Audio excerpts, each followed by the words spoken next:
So we're going to dive into a really profound lecture by the one and only Carl Jung. He put his finger on this core sickness of modern life. You know that feeling of emptiness? And he asked a question that honestly feels more relevant today than ever. What have we lost, and how in the world do we find our way back to a life that actually feels meaningful? Okay, so Jung's whole journey into this question started with a kind of clinical puzzle. See, over decades of practice, he started noticing this pattern among his patients. And it wasn't just a small thing, it was a pattern so consistent that he simply couldn't ignore it. What he saw was this. Practicing Catholics, on the whole, showed way fewer neurotic symptoms, that chronic anxiety and distress, than Protestants or Jews. Now, it's super important to understand, this wasn't Jung making some kind of judgment call on any faith, not at all. For him, this was a clue, a massive one. It suggested that something inside the very structure of Catholicism was acting like a powerful psychological shield, and he became obsessed with figuring out what it was. So what was it? What was this psychological shield? Well, Jung came to believe it wasn't just about, having faith or being part of a community. No, it was about actively participating in something much, much deeper, something that gave people real, tangible, spiritual, and mental strength. And yeah, he saw the value in things like confession, for sure, but he thought the real answer was way more profound. It was all wrapped up in this idea he called the symbolic life. And this term, it's everything. It's the absolute core of his entire argument for how to live a meaningful life. All right, so what in the world is the symbolic life? Well, think of it this way. It's a way of living where you're not just you. You're not some disconnected individual just going through the motions. Instead, you're an essential actor in a grand, divine drama. All those things, the rituals, the mysteries, the dogmas, they're not just a bunch of abstract rules. They're the script. They're the stage. They're what connects your tiny, personal life to something eternal, something deeply, profoundly significant. Let's take a concrete example, like the Catholic Mass. For Jung, this was not just some empty gesture people go through on a Sunday. No way. He saw it as a psychologically powerful performance of a living mystery. And he really hammered this point home, saying that is the thing that works. It has a real, tangible, almost therapeutic effect on the human soul. And you know where the power of these rituals comes from? Their history. I mean, their immense history. These aren't new ideas somebody cooked up a few centuries ago. Their roots stretch back thousands of years, weaving through countless cultures and traditions. The use of bread, of water, the sound of bells, these symbols resonate so deeply because they tap into this incredible continuity of human experience. They connect us to the most ancient, primal layers of our collective psyche. And this brings us to a really critical warning from Jung. He's basically saying, whatever you do, do not try to apply modern rational logic to these symbols. The second you start asking, okay, but is the virgin birth literally true, you've missed the whole point. You've actually destroyed its psychological power. Its truth isn't a scientific fact, it's a truth of the soul. It's a symbol for a profound inner reality. Okay, so now let's flip the coin. Let's look at the exact opposite of the symbolic life, because this is where we really start to see the modern problem Jung was diagnosing. He called this condition banal, and he didn't just see it as boring. He saw it as a genuine sickness.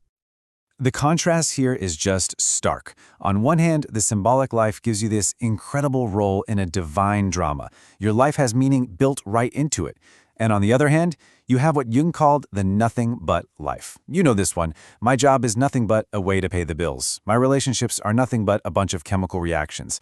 This kind of thinking, this reductionism, just strips everything of its magic and leaves life feeling completely and utterly meaningless. And this emptiness, this sickness with banality, it creates a really dangerous void. It leads to this desperate, clawing hunger for sensation. And this is where Jung makes a truly chilling point. People can become so starved for meaning that they'll crave anything just to feel alive, even something as awful and catastrophic as a war, just to feel like they're part of a story that's bigger than their own empty lives. Jung actually saw this firsthand, a living example of the symbolic life during his travels. He was talking to a Pueblo chief who explained that his tribe had this profound daily responsibility. Every single day, through their rituals, they helped their father, the sun, to rise and cross the sky. And because their lives were so full of this divine purpose, the chief told him they didn't really have problems in the way modern people do. And the chief's observation about American tourists? Oh, it was just piercing. He saw them as restless, always searching, always seeking something that couldn't even name. And from his point of view, the whole search was, well, pointless. He realized they weren't looking for a new place to visit.